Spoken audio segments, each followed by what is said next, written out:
जब समय खराब होता है तो अपने लोग भी एक एक करके बिछुड़ते चले जाते हैं और अपने लोग ही अपने लोगों के ऊपर उंगली उठाने लगते हैं। लेकिन कहीं न कहीं कांग्रेस से कुछ चूकें हुई जिसके कारण आज सरकार से हम बाहर हैं। अगर ईवीएम का होता तो हम कर्नाटक में सरकार नहीं बना पाते।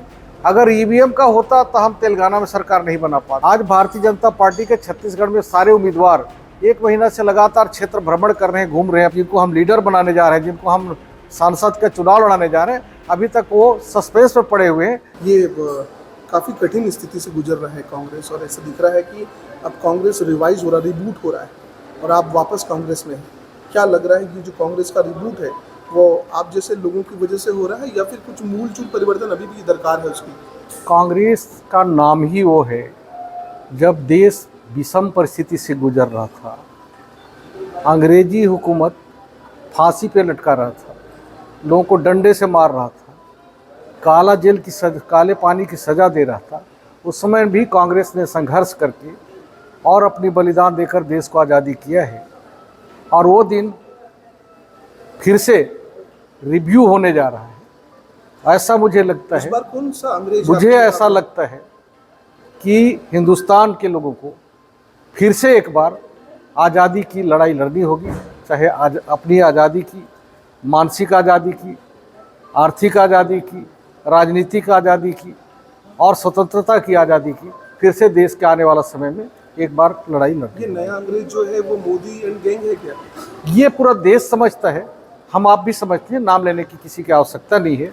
लेकिन एक न एक दिन देश इस दिशा में बढ़ रहा है जो हमारे पूर्वजों ने वर्षों से, सालों, सैकड़ों साल संघर्ष करने के बाद जो स्वतंत्रता और आज़ादी का सपना देखा था, वो कहीं न कहीं अब प्रश्न चिन्ह लगते दिख रहा है और हम लोगों को इसे सतर्क रहने की आवश्यकता है। जो अनुशासन का हंटर चलाया करते थे पुराने वाले सीएम भूपेश बघेल, अब खुद उन पे जो है अनुशासन का हंटर चलने वाली स्थिति बन गई। कुछ पत्र पत्रिकाएं भी लिखी जा रही हैं लगातार कि उनकी टिकट तक काट दी जाए, और इस तरह से पार्टी के लोगों को स्लीपर सेल कहना। देखिए, जब समय अच्छा होता है तो दुनिया जुड़ते चला जाता है, कदम पे कदम बढ़ते जाओ और सारी दुनिया आपके साथ होते चला जाता है। जब समय खराब होता है तो अपने लोग भी एक एक करके बिछुड़ते चले जाते हैं और अपने लोग ही अपने लोगों के ऊपर उंगली उठाने लगते हैं। और ऐसा होना एक तरह से अग्नि परीक्षा होता है और निश्चित ही कांग्रेस के लोगों को बहुत गंभीरता से अध्ययन करने की आवश्यकता है। आपने देखा होगा छत्तीसगढ़ में सारी मीडिया, सारी जनता की आवाज़ थी, सारे सर्वे रिपोर्ट था कि सरकार बन रहा है। लेकिन कहीं न कहीं कांग्रेस से कुछ चूकें हुई जिसके कारण आज सरकार से हम बाहर हैं। ईवीएम का तो प्रॉब्लम नहीं था, ईवीएम का प्रॉब्लम तो नहीं था क्या? ईवीएम का तो प्रॉब्लम नहीं था। देखिए, ईवीएम का है नहीं है मैं नहीं कह सकता। अगर ईवीएम का होता तो हम कर्नाटक में सरकार नहीं बना पाते। अगर ईवीएम का होता तो हम तेलंगाना में सरकार नहीं बना पाते। ईवीएम का होता तो केजरीवाल जी दिल्ली में सरकार नहीं बना पाते। तो ये कहना मेरे ख्याल से उतना उपयुक्त नहीं है। लेकिन हमें खुद को ही समीक्षा करना चाहिए कि कहीं हमारी कुछ न कुछ चूक कहीं से हुई। पार्टी के बड़े नेता बोलते हैं ईवीएम में प्रॉब्लम है। हो सकता है बड़े लोग बता पाएंगे। हम तो छत्तीसगढ़ के आदिवासी आदमी बहुत ज़्यादा नहीं जानते, लेकिन इतना जानते हैं कि जी, भूपेश बघेल का खराब समय चल रहा है, आपने कहा। खराब समय नहीं कांग्रेस के लिए, और जो जहाँ गैर भाजपा की सरकारें हैं उनके लिए भी समय अच्छा नहीं है। लगातार मुख्यमंत्रियों की गिरफ्तारी हो रही है, मंत्रियों की गिरफ्तारी हुई, तो निश्चित ही ऐसा समय कभी कभी आता है जो वो समय आना भी चाहिए। भूपेश की भी गिरफ्तारी हो सकती है क्या? ये तो अब मैं नहीं बता सकता, ये तो कानून जाने और भूपेश जी बता पाएंगे।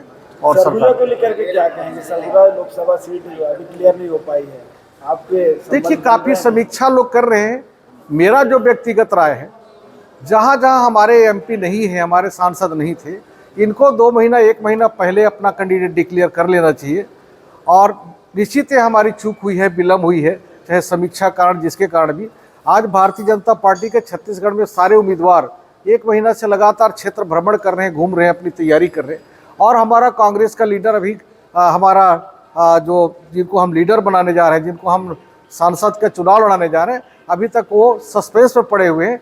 बहुत सारी सीटें हमारे अभी क्लियर नहीं हो पाए हैं। निश्चित ही हमारा उसका कुछ न कुछ हमारी चूक हुई है। तो सरगुजा के बड़े नेताओं पे जिस पर आरोप लगाते थे, क्या वो निकल कर सामने नहीं आ रहे कि ग्राउंड में हम लोग? पारिवारिक कारणों से वो दिल्ली में है और उनके परिवार में के अस्वस्थ हैं लोग और उनके इलाज के लिए लगातार वो दिल्ली में है, क्षेत्र में भी नहीं है। क्या ये लेट लतीफी जो हो रही कैंडिडेट के चयन को लेकर, इसीलिए कांग्रेस के प्रत्याशी ज़्यादातर हार जाएंगे? देखिए, समय मिलना चाहिए जनता के बीच, जनता को समझने के लिए, अपने प्रतिनिधियों को जिसको हम वोटिंग करने उसके बारे में हम समझ सके, हमारे बारे में जनता समझ सके, ये बिल्कुल सबको अधिकार होना चाहिए।